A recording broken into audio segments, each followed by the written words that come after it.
I say that we need to stop, contemplate, and start to strengthen our own services and our own presence, make it influential, I also believe that this will help the church to avoid elitism, which I see these days. Sometimes I get the feeling that the church is becoming a Rotary Club, in the sense that you have in the church people who think that they are saints and those who are outside are sinners. And any contact with them will spoil their holiness. I believe we have to be aggressive, in a sense that we have to have offensive holiness, not defensive. We do not need to protect our holiness.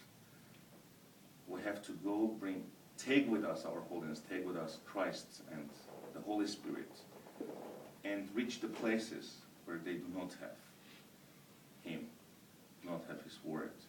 And by bringing Him there, we would also sanctify those places. I mean, that's the model that Christ gave us.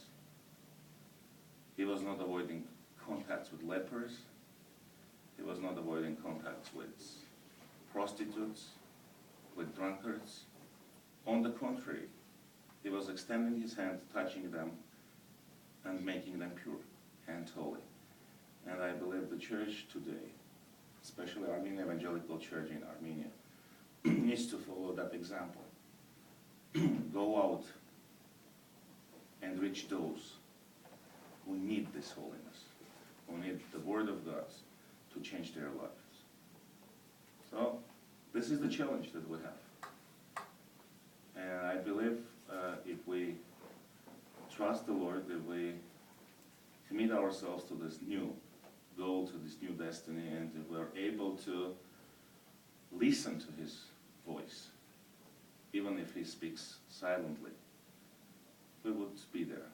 And in 10 years from now, we will be looking back and we will be saying that for the last 10 years, we had an enormous years of spiritual growth within the church and outside the church.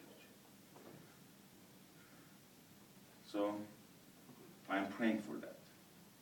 And not only praying, but I'm trying to prepare some ministers who will share that vision and will do it. And what we need from you, we need your prayers also. Keep praying about the first Christian country in the world. Because there is also another challenge. The first may become the last. We don't want to follow that pattern. We were the first, we want to stay first. We want to be on the frontiers of Christendom, as we always were. So if you have questions, I'm ready to take them. Any question? Yeah. I've worked for the last several years in Southern Europe and Southeastern Europe and in Albania. I'll make an example from Albania, which was also communist, completely closed for 70 years, roughly, 60 years. And the people were extremely open to the gospel in the 90s. And then there was a falling away. And it sounds similar in some ways, at least, to Armenia. My question is about, also you mentioned materialism, and as their standard of living increased a little, there was less interest in the church. But my question is about, Albania has struggled quite a lot with young, promising young people that come to the church who are potential pastors and leaders. As the church helps them, they look for the opportunity to leave and go to Western Europe or to the United States, etc., to immigrate. And they're gone, they don't come back. Have you had the similar problems, or are you able to keep the bright, promising young leaders? Does that make sense? Have you had the experience of many of them leaving? Are many of them staying? And if they're staying, what have you done so that they are able to stay as a part of the church? I would say we have faced that problem. Fortunately, the existence of the Armenian diaspora and the existence of the Armenian churches worldwide helped us to avoid that problem to some extent.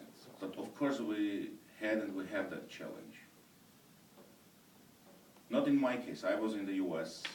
I had many lucrative offers, but because I knew that my place is here, I came back. And we had many others who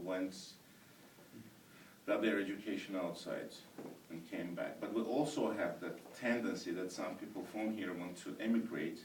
However, they're not going there to do ministry. Right, right. They're going there to start a new make career, money or to something, make yeah. money, exactly. But it's not a big problem Okay, for the Armenian church. As I said, because of the diaspora. that's a big advantage. That's a big advantage. Yeah.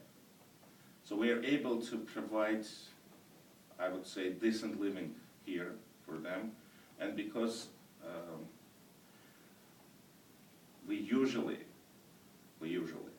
admit to the seminary people who have some experience in ministry and who have some commitment and who have vision for their future work, it makes our life easier, in a sense.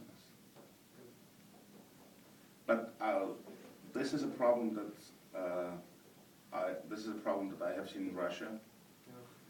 because my fellow ministers have told me that they have that problem.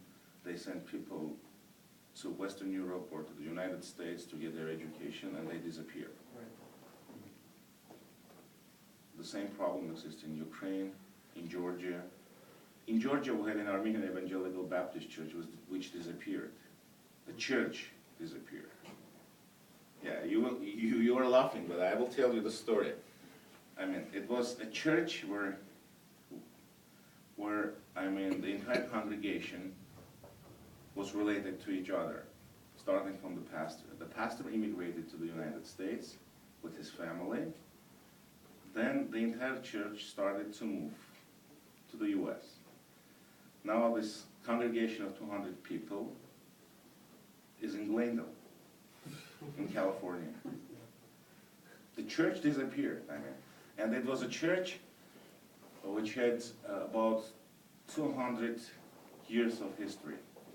It was a church established by the German missionaries, Lutheran missionaries, in Tbilisi. And the Armenian church was the first. Then second was the Georgian church, and then there was also an Ossetian church. So they were sharing the same premises. Now the two of them are still there. The Armenian church disappeared. We have another Armenian Evangelical Church, of course, in Tbilisi, but this one is gone. How is the church called? Baptist No, Church. the name of Armenian Evangelical Baptist Church of Glendale. No, in Tbilisi. Armenian Evangelical Baptist Church of Tbilisi. No other name. No other name, Oh, no. okay. I want to speak about the other issue or ask about it.